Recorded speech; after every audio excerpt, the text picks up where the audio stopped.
First of all, I thank the Lord for the opportunity to be here.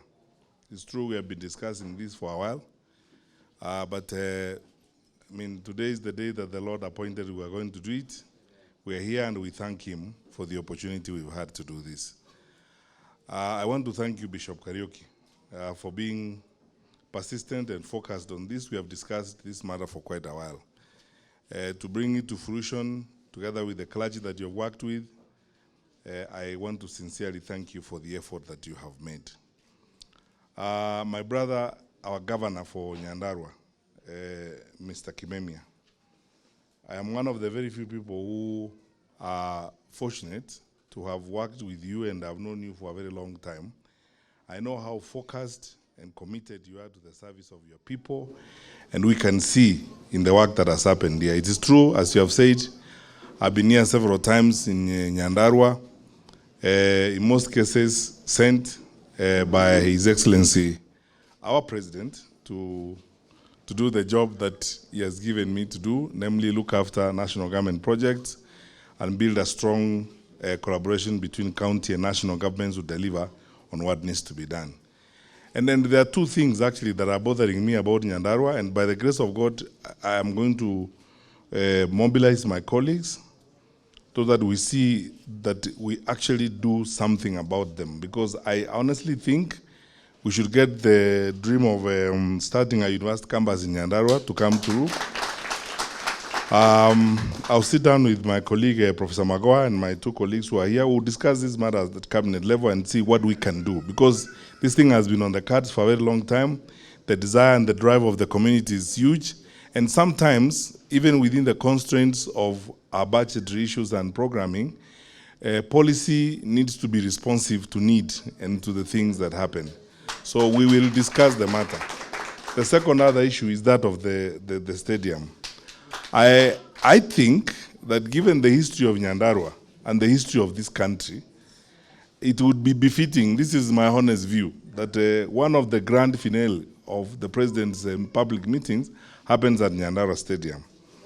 And I will work with my colleagues, including Zach and the others, to see how we can drive this to get to the status like we did for Wanguru Stadium in Kirinyaga the other day where we held meetings. These things are possible and they can be done.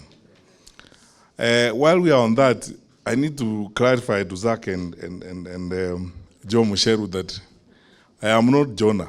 I am not a reluctant leader. I'm not being, because you are creating an impression like I'm being called to national leadership and I'm reluctant. Well, at least the bishop said that Jonah prayed. Give me time then to pray at least. And then we carry on with that bit. Anyway, today we are celebrating digital migration. And that's another reason why I am grateful to God. I never thought I would live to enjoy the fruits of digital migration. It's a fact of life. When I became minister in this administration, my first assignment was at the Ministry of ICT. And I fought a war of my life to migrate, to move away from analog broadcasting to digital broadcasting. At that time, a lot of people, these are the challenges of public life. I'm going to tell you something else which Joe and I are going through right now, where we are facing similar challenges because people cannot see what we are trying to do. We were fought so hard about digital migration. And I was saying, making very basic things. The world is going that way to digital broadcasting. We want to make a very good use of the spectrum resources that we have so that we can expand the sector, create more employment, provide an opportunity for our people to develop more content, and liberalize the airwaves and so on and bring everyone on board. There is no way we would have actually done what we are doing today if we had not migrated. If that digital migration did not succeed, there is no way you would be having a TV and radio station in Nyandarua today. It's a fact of life. And now, since that time, we have over 72 TV stations in the country. And you heard the Director General himself here say, by next year, we will have crossed the 30 mark in terms of community radio stations. Forget about the private sector commercial investments in the FM stations that are 60. So if you add on to about 33, By 2023, we'll be having about 93 FM stations in the country. I mean, who has that number of radio stations in sub-Saharan Africa? And the number of people that we have employed as a result of that. Yet, we fought so hard, doggedly, and we had to go to the Supreme Court because of that, to move from analog to digital broadcasting. Now, it's going to be much easier even to move educational content. When we had challenges of corona, some schools were able to offer lessons online, and children would get content online and so on. That is where the world is going, and that is where we must go. If our friends from the US here spoke to you briefly, they will tell you about something in the US called a social security number. Everyone in the US has got one number, one social security number. That number is what you use everywhere you go, in the bank, if you are renting a house, if you are seeking services, and that's what you're doing. The thinking behind Huduma card and Huduma number is precisely that we have one number.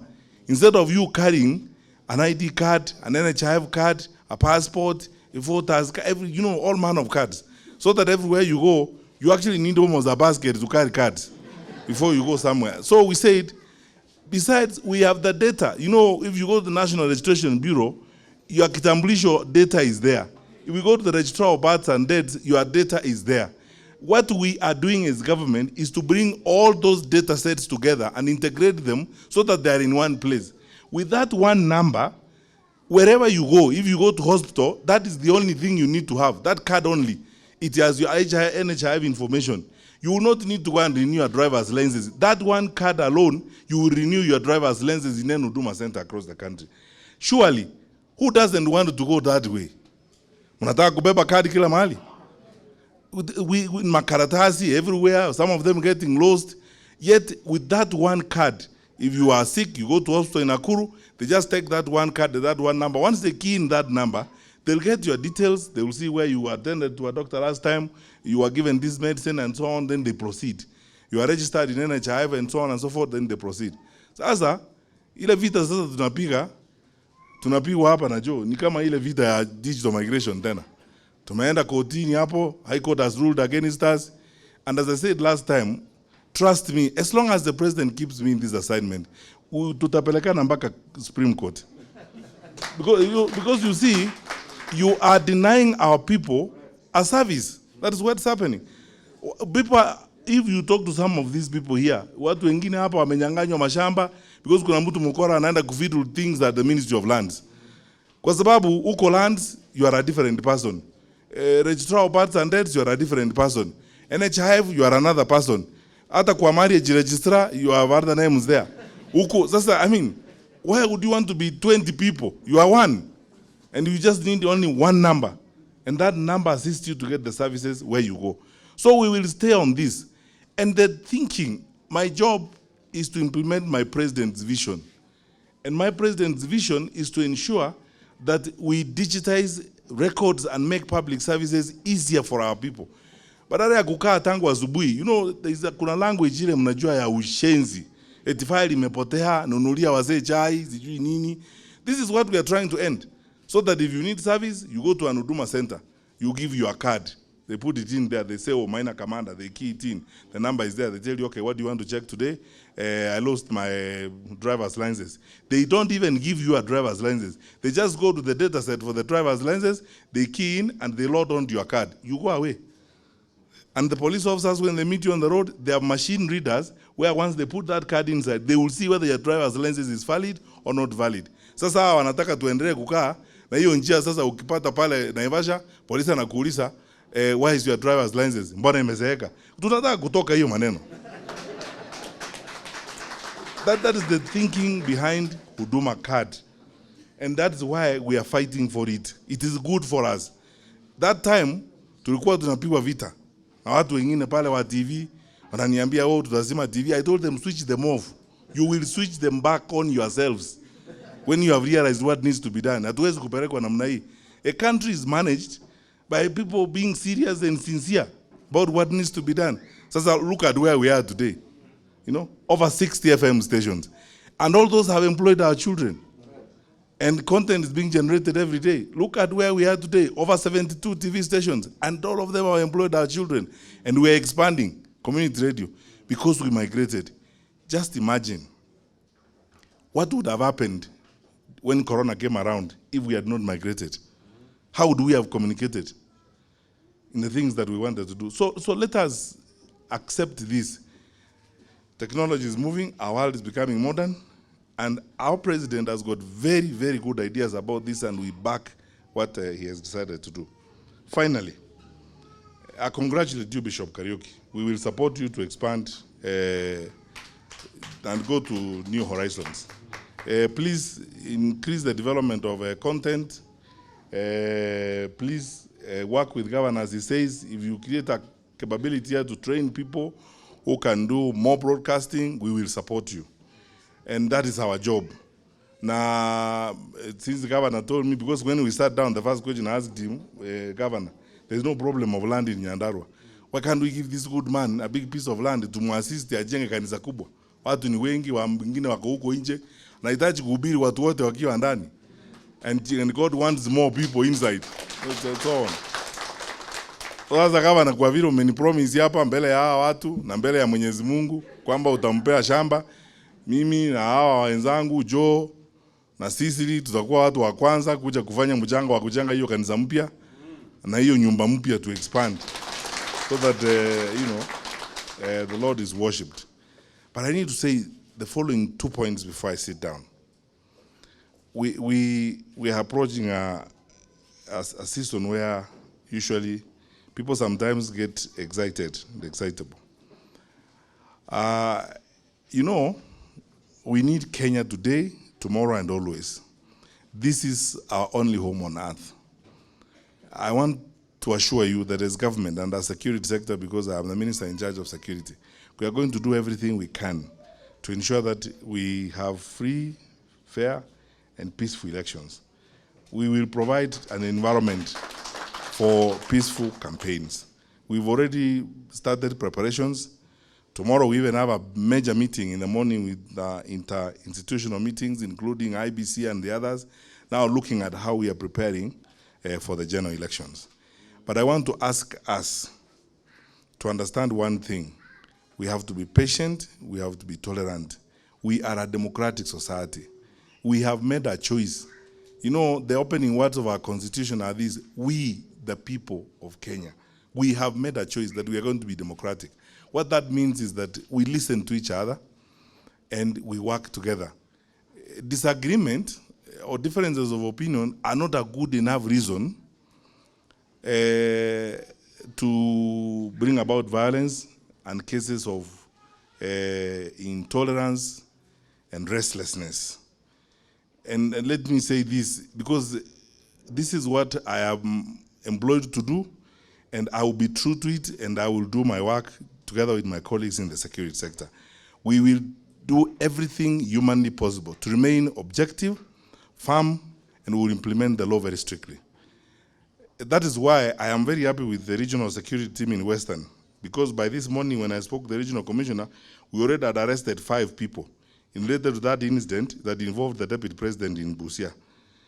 And I have asked the security team there to look for everyone who was involved in that organization, even if they are political leaders, whether they're elected members of parliament or not, I don't care. Arrest them, we take them to court. No one is allowed to disrupt meetings, and we cannot allow those types of things to happen. Let us debate freely. You know, you don't need the government's permission to go anywhere in Kenya, as long as you are a Kenyan citizen. You don't need our permission to go anywhere. All you need to do is go and visit your friends wherever you are going to, sell your policies, work peacefully with people. These people are very smart, Kenyans, and over the years we have become intelligent. Tutakusikiza, na tutakula chakula yako kama unatuletea chakula, na tutajua vile tutafanya wakati huo. But it should not involve, pushing and shoving and hurting people and stoning others. We can't do that. We know what that has done to our country before when we had those kinds of jokes. We started like that in 2007, and you know where we ended.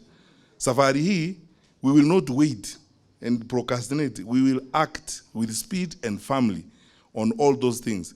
Our differences of opinion or differences in terms of policy or differences in terms of political affiliation is not a good enough reason to cause instability in the country and cause problems and so on and so forth.